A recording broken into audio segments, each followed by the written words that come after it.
BJP प्रदेश अध्यक्ष के पद से मदन कौशिक की विदाई के बाद से चर्चाएं इस बात को लेकर तेज है कि अब मदन कौशिक को कौन सी जिम्मेदारी मिलने जा रही है। इस वक्त धामी कैबिनेट में 3 पद खाली हैं। क्या इनमें से एक पद मदन कौशिक को दिया जाएगा?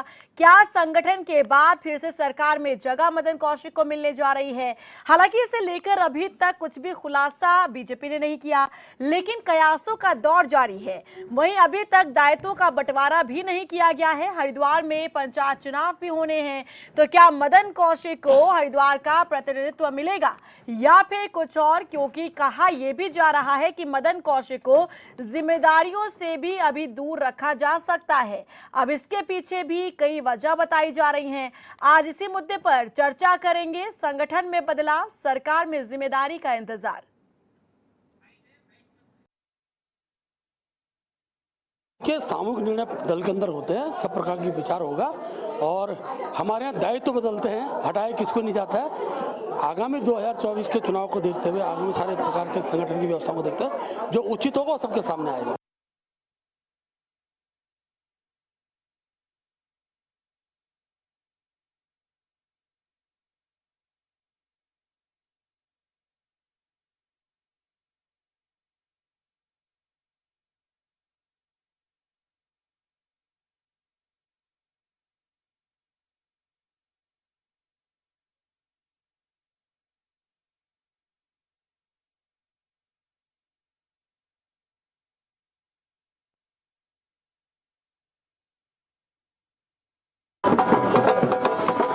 आप इस वक्त देख रहे हैं HNN 24/7 और इस वक्त स्क्रीन पर मौजूद है भाजपा के नवनियुक्त प्रदेश अध्यक्ष महेंद्र भट्ट। से बात करेंगे।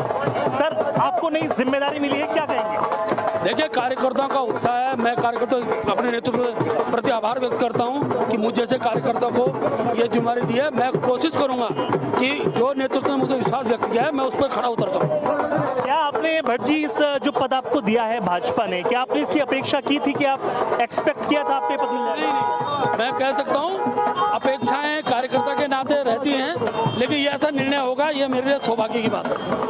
तो आपने हमारे साथ भाजपा के नवनियुक्त प्रदेश अध्यक्ष महेंद्र भट्ट, जिन्होंने 10वें प्रदेश अध्यक्ष के रूप में उत्तराखंड की कमान संभाली है। बहरहाल अब देखना होगा कि महेंद्र भट्ट के प्रदेश अध्यक्ष बनने से भारतीय जनता पार्टी में कितना उत्साह आता है और क्या क्या बदलाव होते हैं। आपने बात के साथ मैं जाफरी, HNN 24/7 देहरादून के लिए। तो संगठन में बदलाव, सरकार में जिम्मेदारी का इंतजार, क्योंकि संगठन में बदलाव हुआ जहां मदन कौशिक को प्रदेश अध्यक्ष से हटाकर अब महेंद्र भट्ट को जिम्मेदारी दी गई है। लेकिन इसके साथ ही कई दायित्व जो हैं वो भी अभी बांटे जाने हैं। अब सवाल ये है कि मदन कौशिक को कौन सी जिम्मेदारी मिलने जा रही है। क्या फिर से संगठन में उन्हें कोई जिम्मेदारी दी जाएगी? क्या वो हरिद्वार का प्रतिनिधित्व करेंगे, क्योंकि पंचायत चुनाव भी सिर पर है? इसके साथ ही क्या सरकार में फिर से उन्हें जिम्मेदारी दी जा सकती है?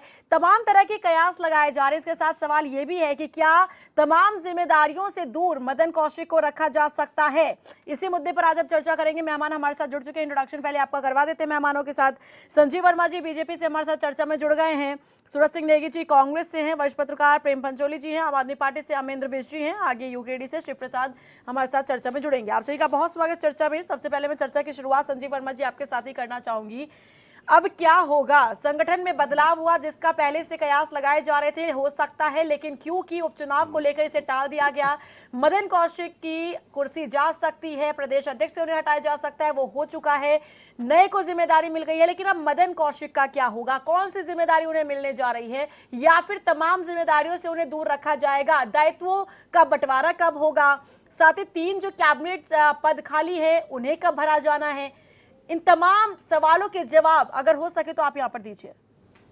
रीना जी, देखिए, एक सामान्य सी प्रक्रिया है और भारतीय जनता पार्टी एक अनुशासित पार्टी है।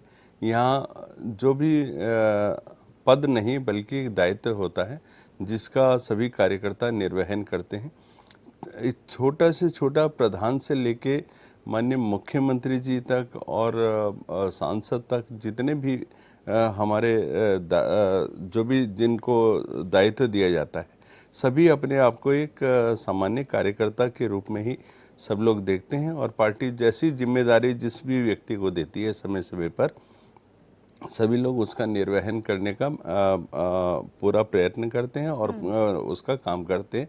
साथ ही जिस तरह से भारतीय जनता पार्टी आज संसार की सबसे बड़ी पार्टी है और तमाम देश और दुनिया की निगाहें भारतीय जनता पार्टी पर टिकी हुई हैं और हम लोग विकास की को और कैसे गति दे सकते हैं उसके ऊपर हम लोग काम कर रहे हैं और समय समय पर आज ये पद था, कल दूसरा पद होगा। आज व्यक्ति सामने बैठा था, अगले दिन वो मंच पे हो सकता है, जो मंच पे है वो अगले दिन सामने बैठा हो सकता है। लेकिन देखिए ये सवाल इसलिए भी ना? उठ रहा है तो संजीव ये वर्मा जी क्योंकि कार्यकाल अभी पूरा हुआ नहीं था मदन कौशिक का, लेकिन उनके समय से पहले उन्हें पद मुक्त कर देना कहीं ना कहीं बता रहा है कि नाराजगी कहीं ना कहीं जरूर बनी हुई थी, तभी ये बड़ा स्टेप जो है वो लिया गया है।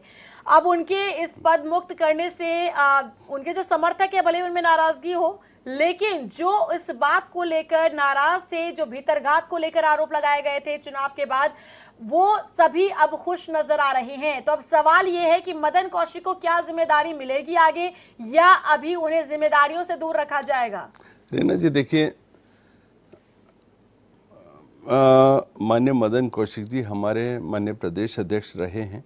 उनके नेतृत्व में और माननीय मुख्यमंत्री श्री पुष्कर सिंह धामी जी के एक जॉइंट नेतृत्व में हमने 2022 का विधानसभा चुनाव लड़ा और उसमें एक प्रचंड जीत के साथ 47 सीटों के साथ हम हमारी पुनः सत्ता में वापसी हुई।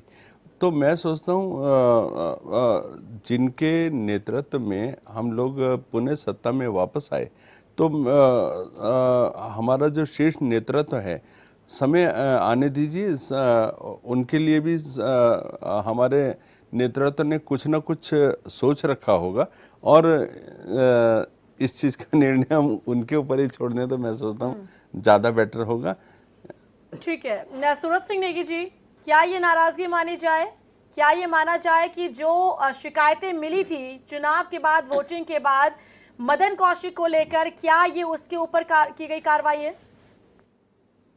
देखिए रीना जी, वैसे तो प्रदेश अध्यक्ष बदलना, कोई भी निर्णय लेना भारतीय जनता पार्टी का अंदरूनी मामला है, परंतु जिस प्रकार से मदन कौशिक जी की विदाई हुई है और 2022 के चुनाव में उन्हीं के पार्टी के पूर्व विधायकों ने, प्रत्याशियों ने, पूर्व मंत्री ने जिस प्रकार से उन पर आरोप लगाए कि उन्होंने पार्टी प्रत्याशियों को हराने का काम किया, तो पार्टी में गुटबाजी करने का काम किया, तो वो निश्चित तौर पर भारतीय जनता पार्टी के केंद्रीय नेतृत्व ने उसको जो है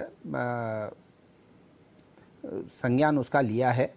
और मैं समझता हूँ कि जिस प्रकार से अब हरिद्वार में चुनाव आने हैं और भारतीय जनता पार्टी की जो गुटबाजी है वो सड़कों पर ना आ जाए, चुनाव को देखते हुए, और जो केंद्रीय नेतृत्व ने भारतीय जनता पार्टी के कमेटी का गठन किया था, जिन्होंने उस बात का परीक्षण किया कि कितनी गुटबाजी की है, तो मैं समझता हूं कि क्योंकि बहुत कम कार्यकाल उनका बचा हुआ था और एक जो शायर ने कहा है कि बड़े बेआबरू होकर तेरे कूचे से हम निकले, इस प्रकार से उनको हटाने का काम किया गया है।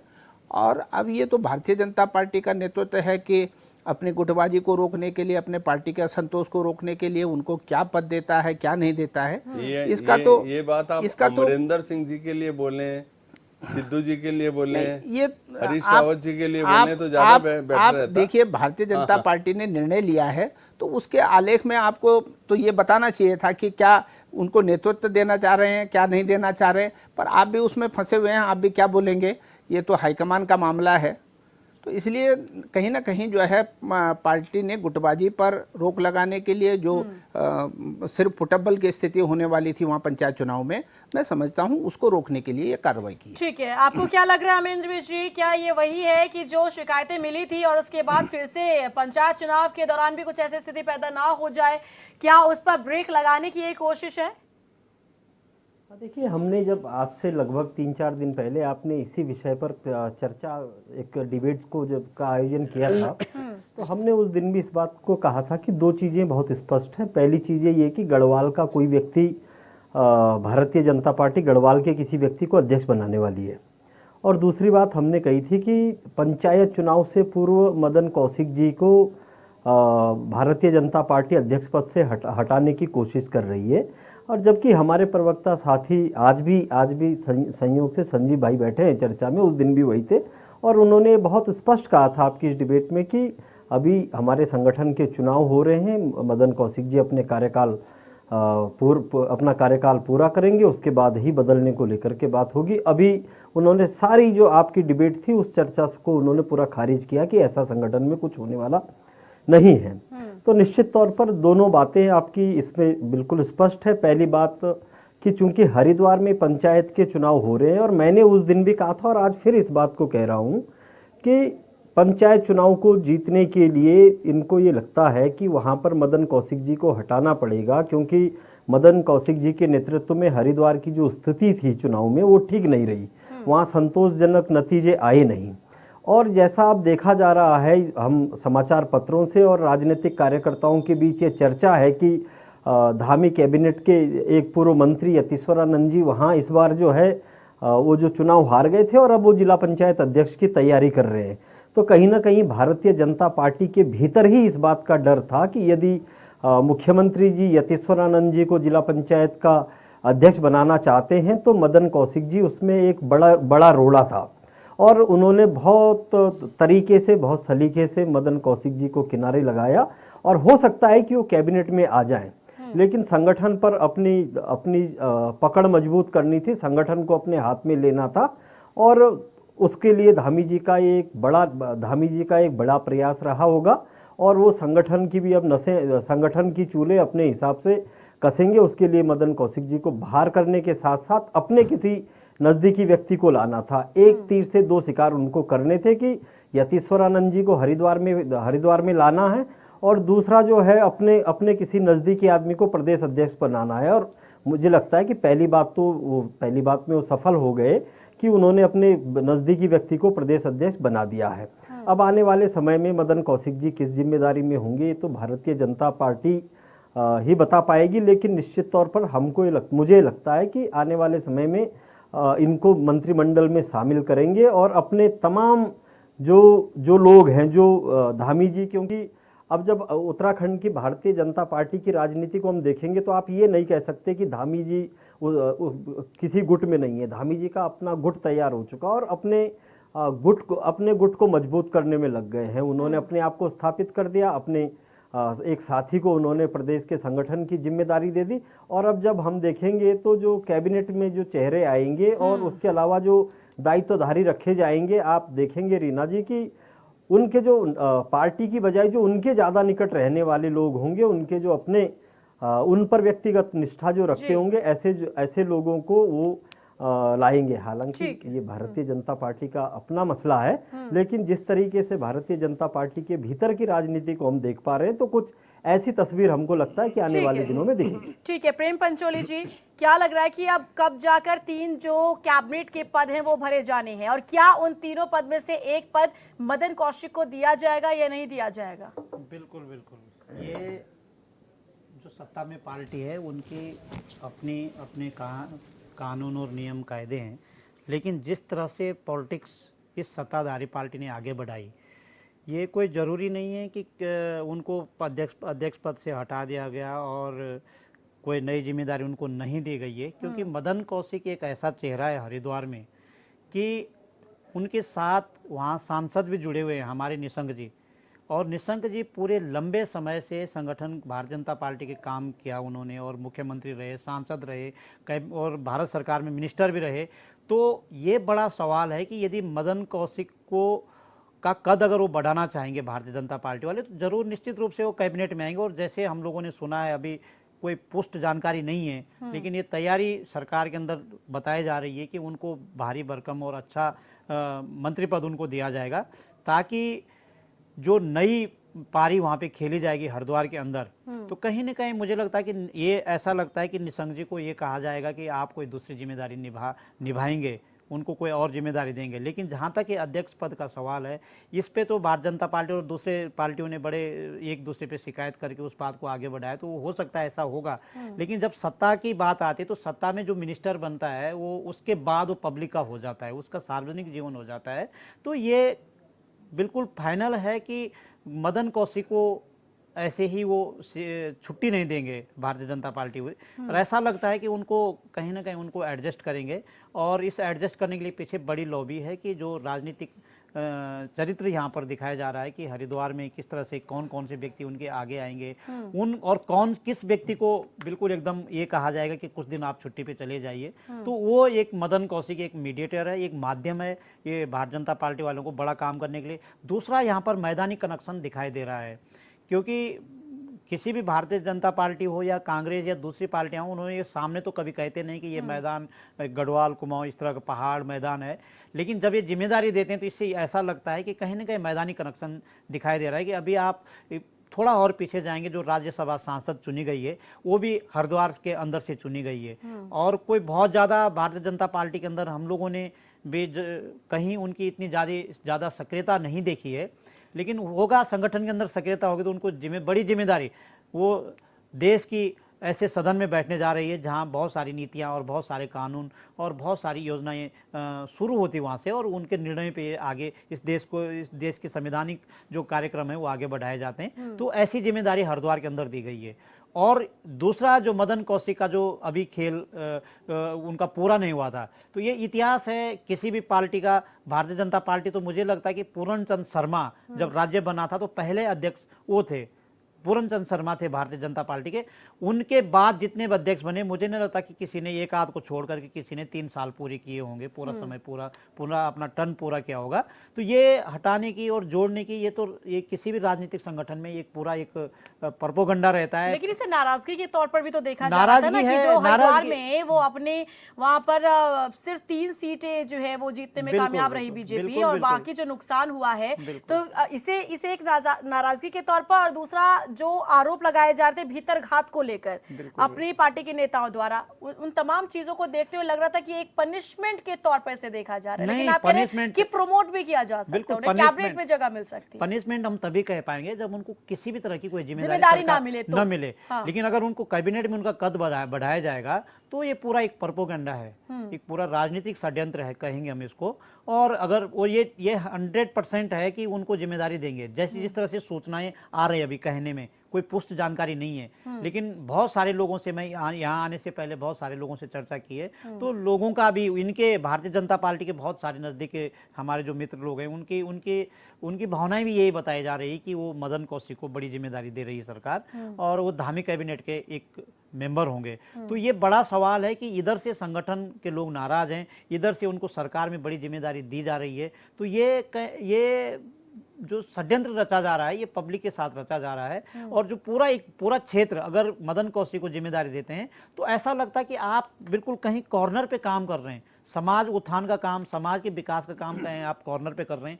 2 बड़ी जिम्मेदारियां अगर मदन कौशिक कैबिनेट मिनिस्टर बनते हैं और उधर से राज्यसभा सांसद हरिद्वार से हैं, तो 2 बड़ी जिम्मेदारियां किसी कॉर्नर पे, उसको जैसे कहते हैं ना कि एक चारपाई के 4 टायर रहते हैं, या हम समाज के 4 स्तंभ रहते हैं, तो उसमें मीडिया भी है, कानून भी है और जनप्रतिनिधि भी हैं। तो उस तरह से ऐसा लग रहा है कि जो 4 पहिए हैं वो कहीं एक तरफ लगा दिए गए हैं, और वो तभी दिखाई देगा जब मदन कौशिक को कोई जिम्मेदारी दी जाएगी। तो यदि ये दी जाती है तो पब्लिक का पूरा मुझे लगता है कि पब्लिक इनके पक्ष में। नहीं तो संभावनाएं कब तक नजर आ रही है कि 3 पदों को भरा जा सकता है? वो अभी इतने जल्दी मुझे नहीं लगता, इतने जल्दी ये लोग निर्णय लेंगे, क्योंकि अभी ये लोग ये सब हल्ला मचाएंगे, देखेंगे, पढ़ेंगे, अपने साथियों से कहेंगे कि तुम स्टेटमेंट दो, अखबारों में आओ, मीडिया में आओ, टेलीविजन में आओ और बातचीत में आओ। तो ये पूरा एक ऐसा एक षड्यंत्र बनाएंगे कि क्या मैसेज आ रहा है।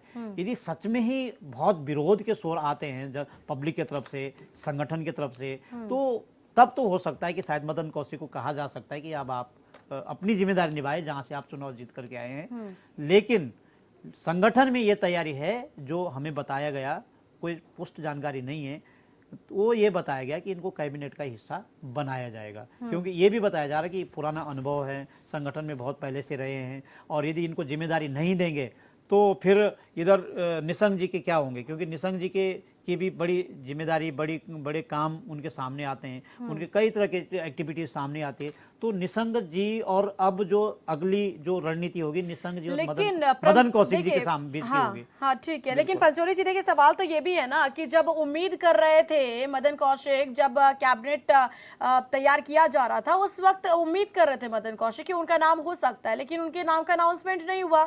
अगर उनके नाम का अनाउंसमेंट उस वक्त हो जाता तो एक तो ये कि जो उम्मीद मदन कौशिक कर रहे थे ये भी होता, दूसरा ये तो क्या उस समय पर ऐसा ना करना क्या वो नाराजगी का हिस्सा हो सकता है, बिल्कुल। या फिर जब उन्हें कैबिनेट का हिस्सा बनाना था तो अब जाकर बनाया जा रहा है, पहले ऐसा क्यों नहीं किया गया?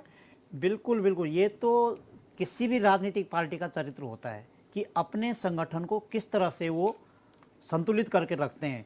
जब हमारी सरकार की कैबिनेट बन रही थी, लोगों को जिम्मेदारी दी जा रही थी, उस दौरान मदन कौशिक का बहुत विरोध हो रहा था हरिद्वार के अंदर। तो यदि उस समय जिम्मेदारी दी जाती तो मुझे लगता कि बहुत बड़ा सरकार की इतनी छिछेलेदारी होती कि सरकार खुद को अपने को संभाल नहीं पाती। तो ये एक संगठन का एक राजनीतिक चरित्र है वो कि उन्होंने संतुलन बनाया और कुछ दिन तक उसको ठंडा किया, और ठंडा करने के बाद अब उनको ये लगा इधर से संगठन को खुश कर रहे हैं, जो ग्रास रूट के इनके कार्यकर्ता हैं उनको खुश कर रहे हैं कि लो आपकी जो नाराजगी हमने उसको कुर्सी से उतार दिया। लेकिन अब उनको खुश करने के लिए ये तैयारी की जा रही है कि नहीं, वो अनुभव है उनका लंबा अनुभव है, वो मिनिस्टर रह चुके हैं, वो ये हैं सो हैं, ऐसे जोड़ तोड़ करके, ताकि जो मिडिल क्लास का कार्यकर्ता रहता है ना किसी भी संगठन में, मजबूत कड़ी हुई रहती है। तो उनको जाहिर से मुद्दे पर लगातार चर्चा, क्योंकि 3 मंत्री पद भी खाली हैं, क्या उन मंत्री पद में शामिल किया जाएगा, क्या वो पद दिया जाएगा मदन कौशिक को, ये भी एक सवाल है। तमाम यहाँ पर हमारे साथ मेहमान बने हुए हैं लगातार। मैं रुक करना चाहूंगी संजीव वर्मा जी आपका। देखिए यहाँ पर अगर हम बात करें अनुशासन की, आप बात कर रहे थे, महेंद्र भट्ट की अगर हम बात करें तो आप भी जानते हैं समय समय पर उनके ऐसे बयान सामने आए हैं जिससे पार्टी को असहज महसूस करना पड़ा है। अब क्योंकि उन्हें प्रदेश अध्यक्ष की जिम्मेदारी मिली है तो क्या लग रहा है कि कंट्रोल हो पाएगा क्या ऐसे बयानों पर? रीना जी देखिए, माननीय प्रदेश अध्यक्ष जी श्री महेंद्र भट्ट जी, उनका संगठन का एक बहुत पुराना और बहुत लंबा अनुभव है। कार्यकर्ता की नब्ज को जानते हैं, कार्यकर्ता का विचारों को जानते हैं, कार्यकर्ता का दुख दर्द सुख हर चीज़ के बारे में उनको एक बड़ा लंबा अनुभव है। और मैं सोचता हूँ उनके आने से पार्टी के अंदर एक ज़बरदस्त एक ऊर्जा का संचार हुआ है, उत्साह का एक वातावरण है, और एक पार्टी और द्रुत गति से, बहुत तेज़ गति से और उन्नत दिशा में आगे बढ़ेगी।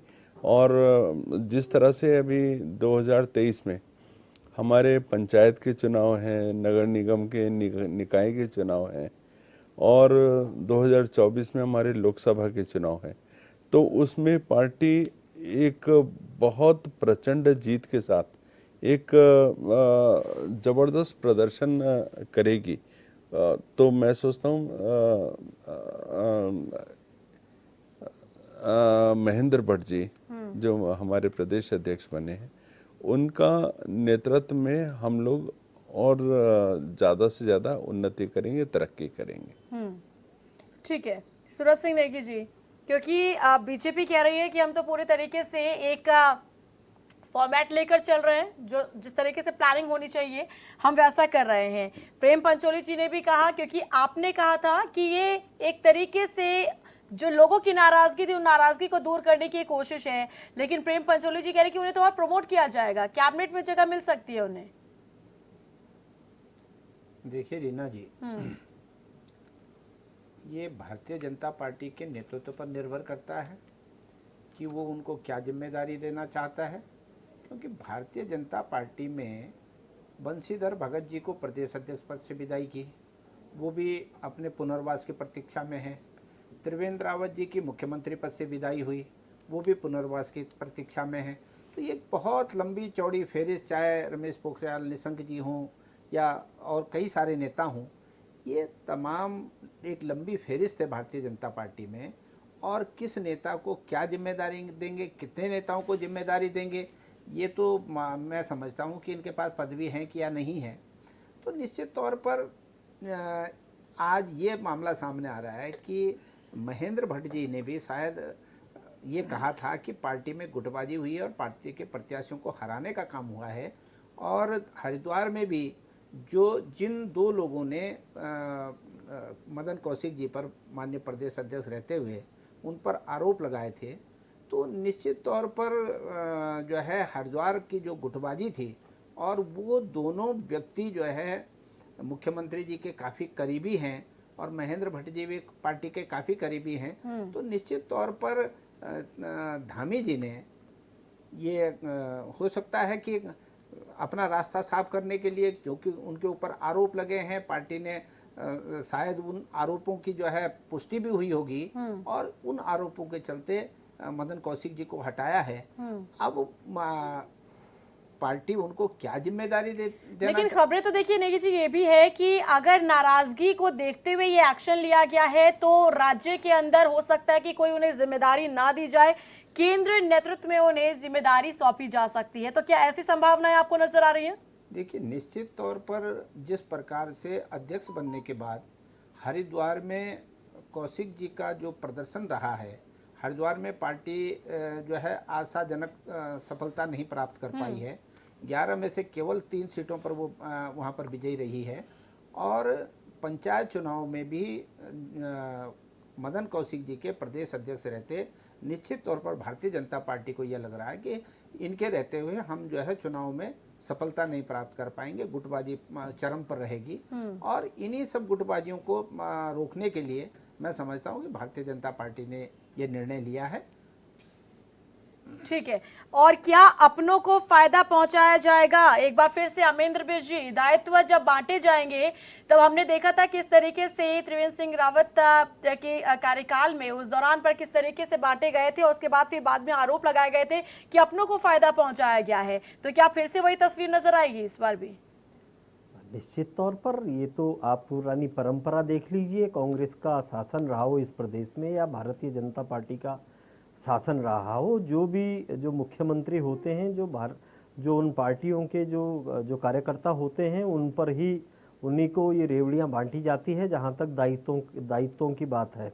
और मंत्रिमंडल को लेकर के भी कोई भी मुख्यमंत्री होते हैं तो कहीं ना कहीं वो इस बात की कोशिश करते हैं। आप देखेंगे अभी धामी जी के मंत्रिमंडल में देख लीजिए कि बहुत सारे वरिष्ठ मंत्री ऐसे हैं जिनकी योग्यता के हिसाब से उनको अच्छे विभाग मिलने चाहिए थे, लेकिन उनको अच्छे विभाग नहीं मिले हैं, उनको बहुत हल्का कर दिया है।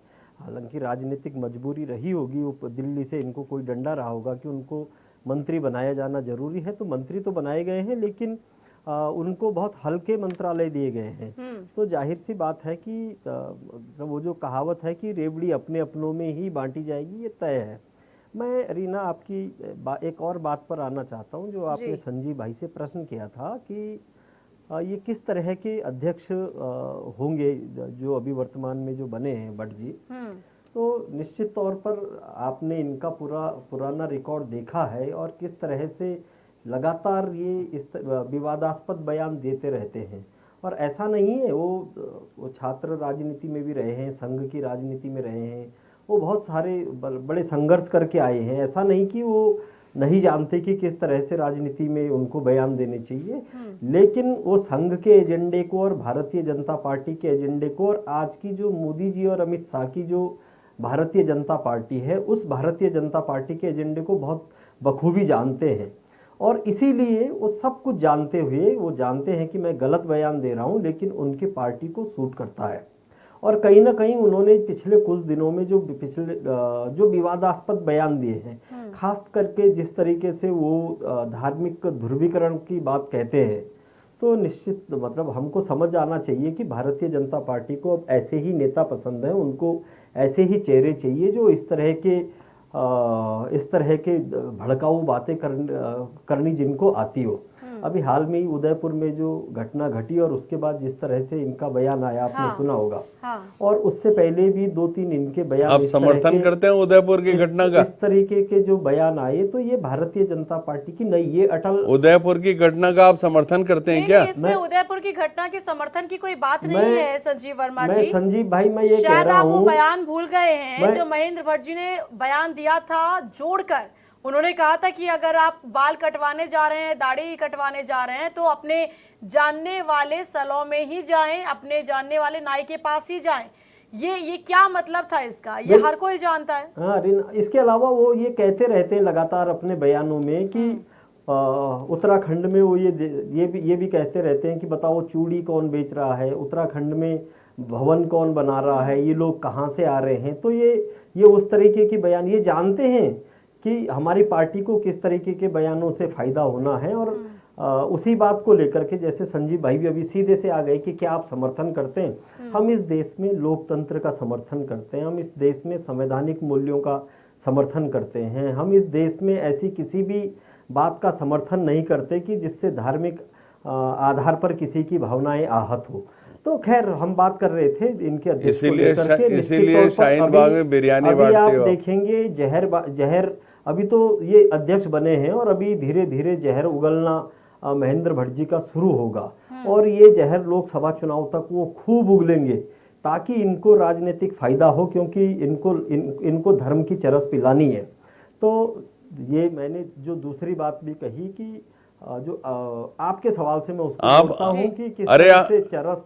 अरे अमरेंद्र जी, दिल्ली में कौन सी चरस पिलाते हो आप? रेवड़ी बांटने की जो बात आपने कही, जो शाहीन बाग में जो बिरयानी बांटते हो, पे आप देख लीजिएगा अभी यहाँ पे कि चाहे दायित्व बंटेंगे, चाहे मंत्रिमंडल के सदस्य चुने जाएंगे।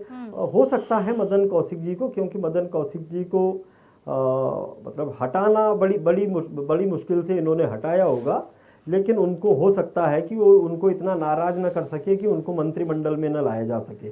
वो मंत्रिमंडल में, या जैसे आपने भी एक कयास या फिर आपने अपने सूत्रों के आधार पर कहा होगा कि हो सकता है कि उनको दिल्ली में भी कोई जिम्मेदारी दी जा सके, तो उनका भी पुनर्वास होगा। लेकिन जैसा मैंने इस चर्चा के शुरुआत में कहा कि धामी जी के जो नज़दीकी हैं, जो पार्टी की बजाय धामी जी पर जिनकी ज़्यादा आस्था है, अब उन लोगों का दौर शुरू हो गया है, उन लोगों को स्थापित करने का दौर भाजपा में शुरू हो गया है।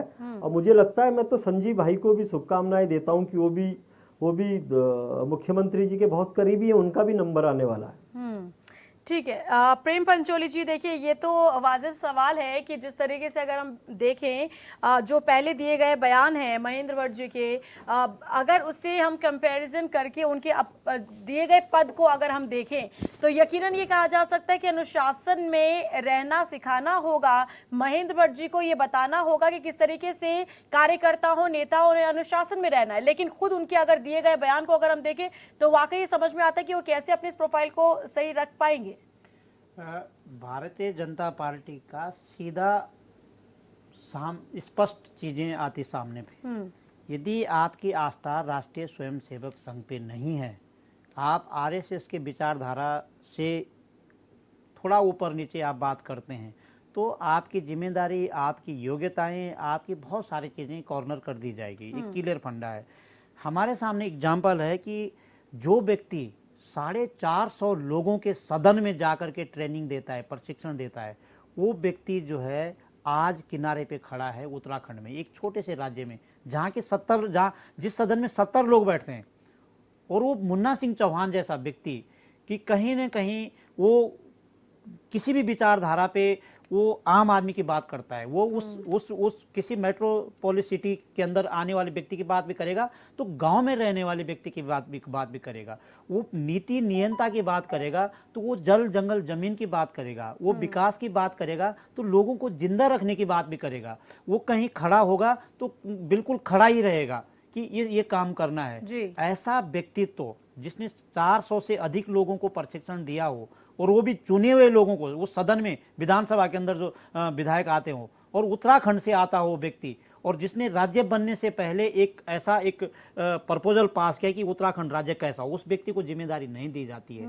तो उन्होंने तो कभी धार्मिक उन्माद फैलाया नहीं। जो लोग, जैसे अमरेंद्र बिष्ट ने इशारा किया है, क्योंकि वो किसी पार्टी से जुड़े हुए व्यक्ति हैं, लेकिन कहीं ना कहीं वो मीडिया से लंबे समय तक उन्होंने पत्रकारिता की है, तो जो ऐसा बयान देगा कि जो चर्चाओं में रहेगा, हालांकि बाद में उनको लगेगा कि बयान हमारी गलती हो गई तो वो माफी मांग लेगा, तो पब्लिक तो बहुत सरल होती है ना, पब्लिक बहुत सरल होती है, अगर किसी ने अपनी गलती स्वीकार कर ले तो उसको माफ़ कर देती है, सहज ही माफ़ कर देती है। तो ऐसा उनकी जो विचारधारा है, उस संगठन की जो विचारधारा है, और जिनकी हमारे प्रदेश के मुखिया पे जिनकी आस्था है, जिनके स्वर मिलते हैं, एक्चुअली क्या है कि बिना जो बेसुरे होते हैं, जिनके स्वर नहीं मिलते हैं, वो कोई भी राजनीतिक संगठन उसको किनारे कर देता है। तो ये तो स्वर मिलने वाली बात है कि जैसे जैसे जिसके स्वर मिलेंगे, जो ट्यूनिंग मिलाएगा, उस ट्यूनिंग को लेकर के उनको जिम्मेदारी भी दी जाएगी। लेकिन जब हम प्रदेश की बात करते हैं तो हमारे प्रदेश में दो तरह के लोग सामने आते हैं। इसी भारतीय जनता पार्टी में दो व्यक्ति हैं, मैंने पहले भी नाम बोला, मुन्ना सिंह चौहान और विनोद चमोली, दोनों जीत करके आए और दोबारा जीत करके आए। इसी पार्टी के अंदर पब्लिक पैलेस पे आकर के कोई ये व्यक्ति नहीं बोल सकता है कि उन्होंने धार्मिक उन्माद फैलाया, उन्होंने गरीब और अमीर की बात की, उन्होंने किसी ऐसी विचारधारा की बात की कि जिससे एक समाज या एक समुदाय नाराज हो गया है। लेकिन जब जिनको नई जिम्मेदारी दी गई, उनके कई बयान हमारे सामने आए, हमको कई बार छापना पड़ा, कई बार हटाना पड़ा।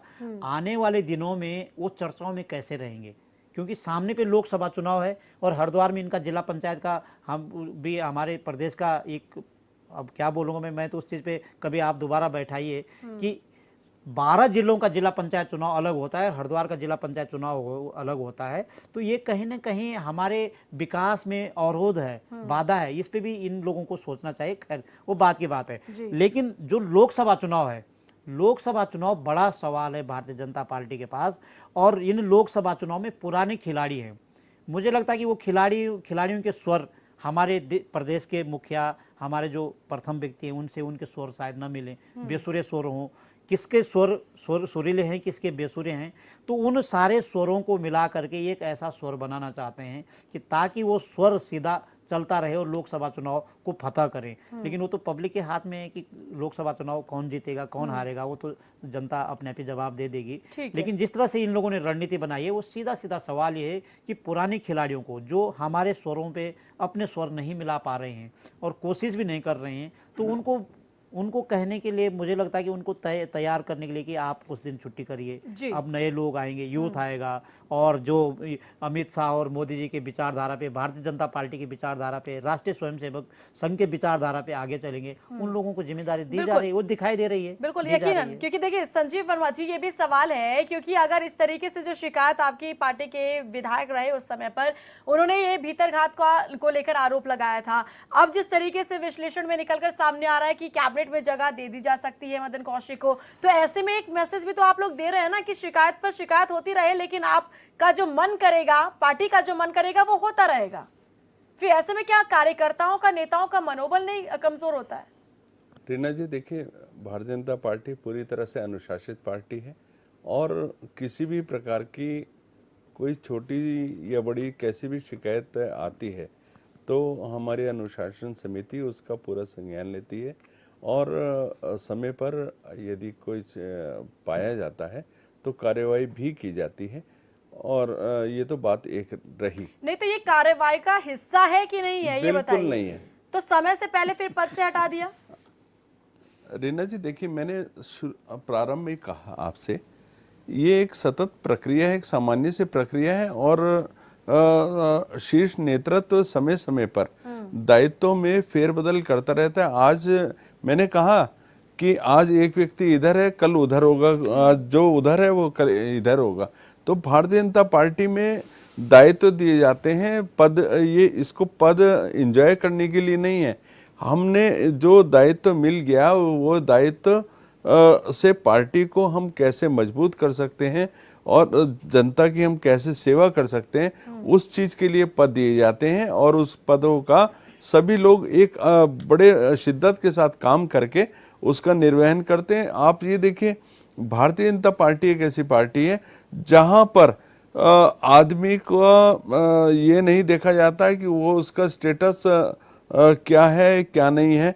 यहाँ चाय बेचने वाला प्रधानमंत्री बन सकता है, एक सामान्य आदिवासी महिला राष्ट्रपति बन सकती है, किसान का बेटा उपराष्ट्रपति बन सकता है। मदन कौशिक को अगर हिस्सा मिलने जा रहा है, पद मिलने जा रहा है, तो फिर उस समय पर क्यों नहीं हुआ जब कैबिनेट तैयार की जा रही थी? उस समय पर तो नए चेहरों को शामिल कर दिया गया, दरकिनार कर दिया गया, तो फिर हो सकता है वो कार्रवाई का हिस्सा हो। रीना जी देखिए, मैंने कहा ना, समय समय पर शीर्ष नेतृत्व के ऊपर डिपेंड करता है कब किसको क्या देना है और किस समय देना है। जिस तरह से अभी आज़ादी का अमृत महोत्सव चल रहा है, तो पार्टी ने एक बहुत बड़ा एक वृहद कार्यक्रम लिया है, हर घर तिरंगा। और हर घर इस पर भी विपक्ष सवाल पूछ रहा है कि क्या इससे पहले देश के नागरिक क्या झंडा नहीं फहराते थे? हाँ, क्या देशभक्ति उनके दिल में नहीं थी? रीना जी क्यों बीजेपी ये श्रेय लेना चाहती है? ये आरोप विपक्ष के। रीना जी, जो व्यक्ति इसके ऊपर प्रश्न उठा रहा है वो सीधा सीधा राष्ट्रभक्ति के ऊपर प्रश्न उठा रहा है। वो सीधा सीधा एक उसके अंदर राष्ट्र प्रेम नहीं है। वो तिरंगा झंडा यदि हम अपने घर पे लगा रहे हैं तो उनको उससे भी आपत्ति हो रही है। ठीक है, चलिए, ये तो दूसरा मुद्दा हो गया। हम ट्रैक से बिल्कुल आउट हो गए। नहीं, रीना जी देखिए, अगर कोई तिरंगे के ऊपर यदि कोई सवाल खड़े करता है तो मैं सोचता हूँ ये उनकी एक विकृत मानसिकता का परिचायक है। अमरिंदर बिष्ट जी कुछ कहना चाह रहे हैं, उनकी बात को आने देते हैं जी। एक बात तो रीना जी मैं ये कहना चाह रहा हूँ कि संजीव भाई ये बताएं कि भारतीय जनता पार्टी के दफ्तर में पहली बार झंडा भारत का तिरंगा झंडा कब फहराया गया? शायद उनको पता नहीं है कि जब इस राज्य का गठन हुआ उसके बाद फहराया गया। ये उस पार्टी के लोग हैं, उस मानसिकता के लोग हैं। मेरे भाई, आपको गलतफहमी है। हर 26 जनवरी को, हर 15 अगस्त को हाईकोर्ट चले जाते हैं भारत का झंडा फैलाने को लेकर के, ये वो लोग हैं। इनके कार्यालय में, भारत के नागपुर में आरएसएस के कार्यालय में हमारे मतलब भारत के कुछ नौजवान झंडा फहराने को लेकर के गए और इन्होंने पुलिस में शिकायत कर दी और बाद में अरे आप लाल झंडे वाले हो भाई। अरे तो लाल झंडे वाले हो आप, कम्युनिस्ट हो आप। झंडे के नाम पर संजीव भाई देखिए, आज का मुद्दा भारत ये को नहीं मत है। बताइए, ये हमको मत बताइए कि झंडे को लेकर के प्रेम हम में कितना है। नेगी जी, और आप लोग, मैं थोड़ा सा बता रहा हूँ, मैं दूसरी बात, मैं मुद्दे पर आ रहा हूँ। तो चूंकि संजीव भाई नसीहत दे रहे थे इसलिए मैंने इस मुद्दे पर कहा। मैं दूसरी बात आ रहा हूँ कि प्रेम भाई ने भी एक बात कही कि भारतीय जनता पार्टी में उन्होंने एक बहुत महत्वपूर्ण नेता का नाम लिया और उन्होंने कहा कि वो काबिल नेता हैं और उनको आगे बढ़ाया जाना चाहिए था, लेकिन ना वो आज तक मंत्री बनाए गए, बहुत सीनियर विधायक हैं वो, ना वो आज तक मंत्री बनाए गए, ना ही संगठन में किसी महत्वपूर्ण पद पर उनको दिया।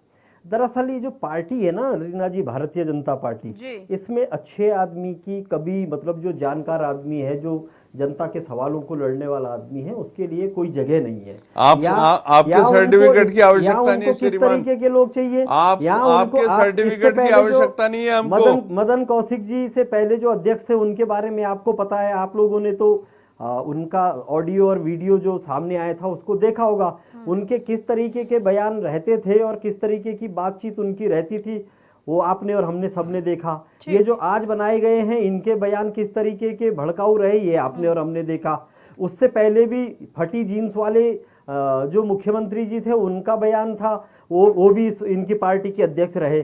तो एक पूरी परंपरा है, पूरी लेगेसी है इनकी पार्टी में कि जो हल्की बात करेगा, जो छोटा सोचता होगा, उसको पार्टी को अध्यक्ष बना दो। तो ये छोटे छोटे लोगों की बड़ी पार्टी है। ठीक है, सूरज सिंह नेगी जी, फाइनल कमेंट दीजिएगा। ना जी, झंडे के बारे में तो हमारे मित्र ने भारतीय जनता पार्टी की बात बता ही दी, पर हमारे मित्र कह रहे हैं संजीव भाई की जो है दायित्व की अदला बदली होती है। अरे दायित्व की अदला बदली हो रही थी तो कार्यकाल उनका पूरा हो गया होता या उन पर कोई आरोप नहीं लग रहे होते। उन पर पार्टी के विधायकों ने, पूर्व विधायकों ने खुलेआम आरोप लगाए और जो पार्टी में इनकी सिर फुटबल है, जो गुटबाजी है, उसको रोकने के लिए अरे आप अपनी चिंता करिए।